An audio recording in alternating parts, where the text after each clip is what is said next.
আমরা কালকেই বিয়ে করব। কি কাল কিভাবে সম্ভব? কেন সম্ভব না? হুট করে কি বিয়ে হয়? একটা প্রস্তুতির ব্যাপার আছে না? আর তাছাড়া তুমি আমার সম্পর্কে কিছুই জানো না।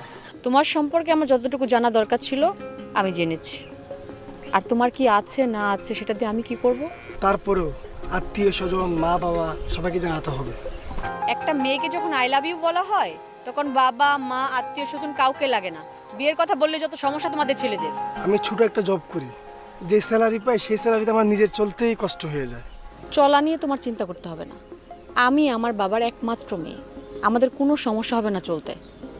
তুমি শুধু তোমার মনের ভয়টা দূর করো না প্লিজ। আর একটু পুরুষের মতো কথা বলো, মেয়েরা না এগুলো পছন্দ করে। আচ্ছা ঠিক আছে, কালকেই বিয়ে করবো। Thank you. শোনো, কাল তুমি শেরওয়ানি পরবে আর আমি একটা লাল শাড়ি পরবো।